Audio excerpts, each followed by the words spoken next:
Hey everybody, welcome back to the show.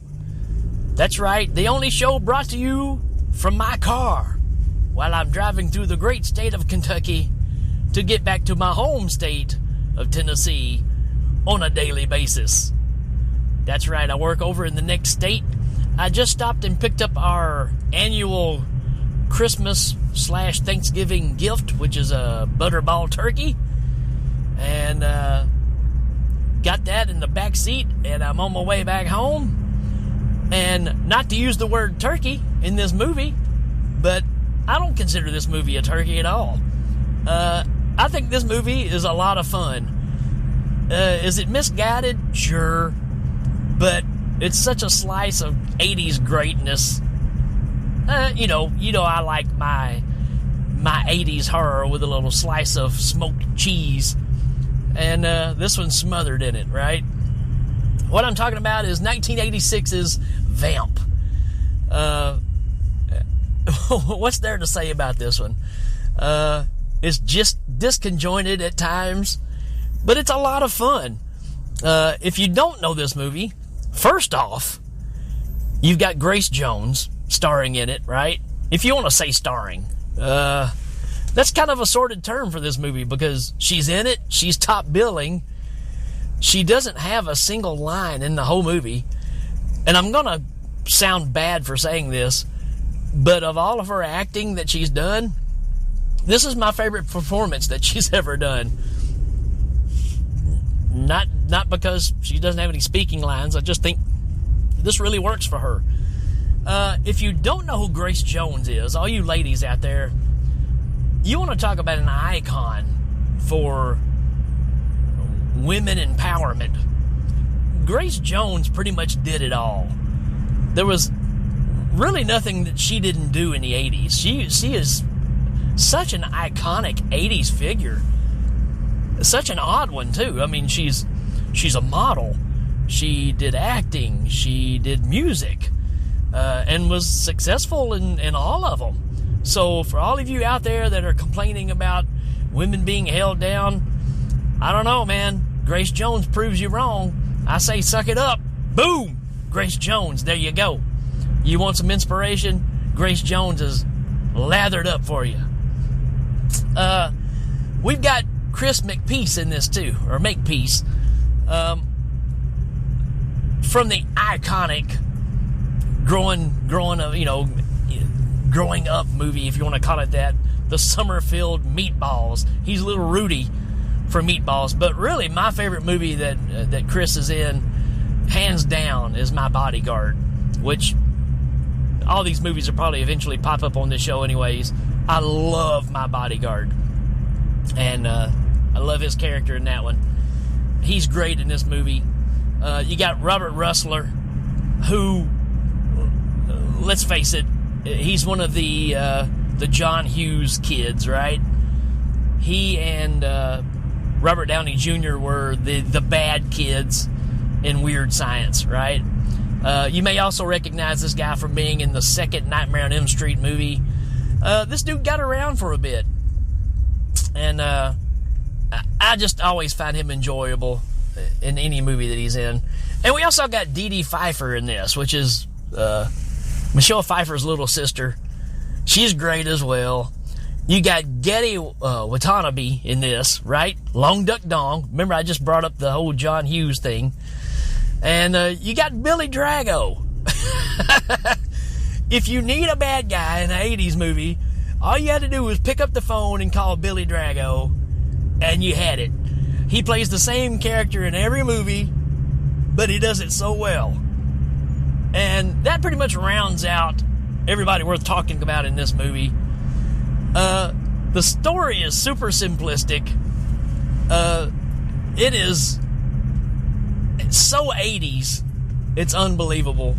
I mean, the storyline is these guys are trying to get into a frat, and in order to do so, they are challenged to get a stripper. How 80s can you get, right? So that's kind of what leads, our guys to down this path.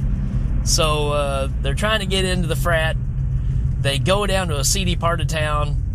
They run into some hoodlums, which is Billy Drago and his bunch, and trouble ensues. They go to this strip club to pick up a stripper, which Grace Jones is working at, and obviously she is more than meets the eye. The great play on words on there is with the word vamp. Kind of works both ways, but yeah, she's a vampire. Not to mention is she the vampire, but pretty much everybody in this town is.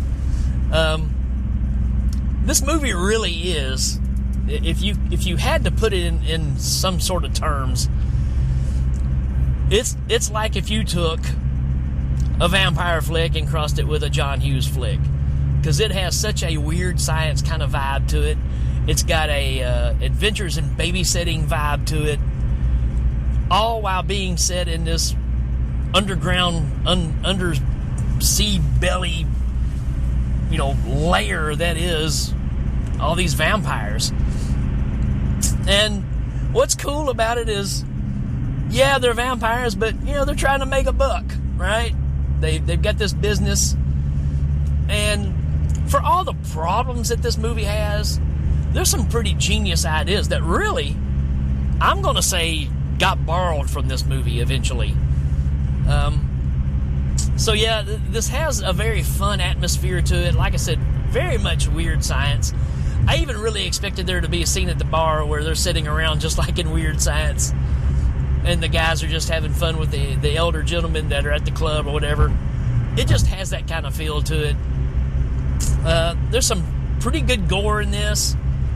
Pretty decent vampire effects that happens. It just kind of gets lost in the shuffle after a while. The movie moves at a neck-breaking speed. I mean, within 20 minutes, you're already at the strip clubs. This thing is flying with everything that's going on. And you basically have our two main characters, and they hook up with Duncan, which is Geddy Watanabe, and he's just, he's a meal ticket. He's got the money, he's got the car, but he don't have any friends. So in order to be his friend and to use the stuff that he's got, they be his friend for a week. So he tags along. He's always hilarious.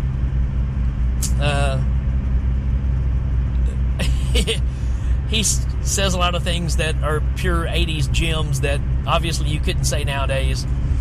I love that he even sings, "I'm in the mood for love, simply because they're naked." So, I don't know, man. Is this a great movie? No.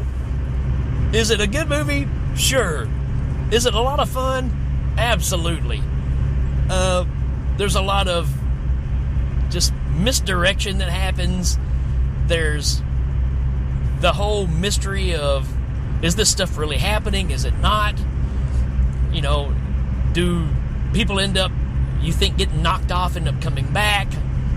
There's just a lot of fun in this. My guess is this comes out in 86, so it's 1 year after Fright Night. I really, really feel like they were trying to cash in on the hit that Fright Night was.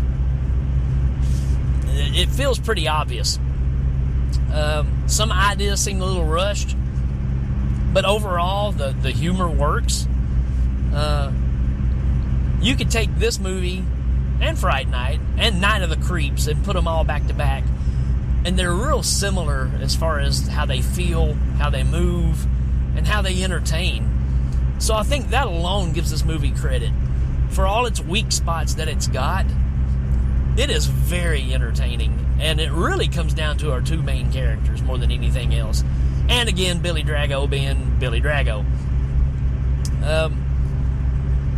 You've got a lot of skin. Again, it's the 80s, right? So you're at a strip club, you're going to see quite a bit of nudity.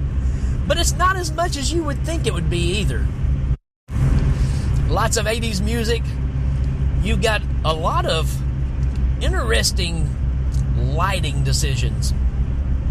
Somebody apparently was a huge Dario Argento fan, slash Carpenter slash, I don't know, Michael Mann fan of lighting in this. You get a lot of two-tones that are going on that are pretty neat. They're done really well. So I kind of have to give credit on that. I caught myself not even watching what was going on in the film and watching these lighting setups and being like really blown away by how it was done. So there's really something extra for you there. And like I said, the script just kind of moves along breakneck speed, and there are some loops in it. Not really a problem.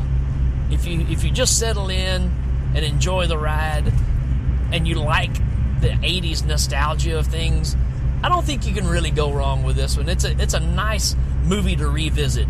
Is it one I would watch a lot? Probably not. But like I said, if you pull this out and watch it along with Night of the Creeps or something like that, it's going to work perfectly. You can even watch this with some John Hughes stuff, and they blend together very well. You've got some pretty awesome last act stuff that happens here too, where you kind of find out that Grace Jones is the culprit of everything here. She's pretty much the queen, and everybody has succumbed to her, even the little girl that's living out on the street. You know, there's a lot of characters that are in this that you're not sure what direction they're going to go, so be ready for anything at any turn, right? I think that makes this kind of fun too. And not to give anything away, but it ends like you expect an 80s teen movie to end, where after Grace Jones has, let's just go ahead and say it, comes to her end, and she's basically a skeleton laying on the ground, and the skeleton raises the hand like it's going to grab a rail and pick itself back up, and it just shoots our heroes, the bird, and dies. That's the kind of movie I'm talking about. It's ridiculous, but it's fun. But it's not too ridiculous. It's not a Sharktopus or anything like that, right? Again, I like my movies with a little slice of cheese here and there, and this is the right amount. Just goofy enough that you have fun with it. There's nothing wrong with having fun with a little scare flick, the roller coaster ride. I think this one delivers. By all means, not a perfect movie, but still entertaining enough. I know a lot of people that are really big fans of this flick, and I get it. Aesthetically, it looks really good. And again, I really like a lot of the characters in this movie. It's just got a couple of holes in it. You throw on the brakes and kind of go, what happened here? It gets to where you feel like it's repeating a little bit. But overall, I say give this one a shot. It belongs in your collection if you're a horror fan. I don't see how you can be a horror fan and have never seen this movie. I don't think it's talked about enough. When you go back and revisit it and you see how well a lot of the stuff is executed, it's a pretty, nice little gem of a film here. So, it's a pleasant surprise to revisit. So give yourself the opportunity. Go check it out. It is on Tubi right now, so you can definitely go check it out. And that's it for this episode.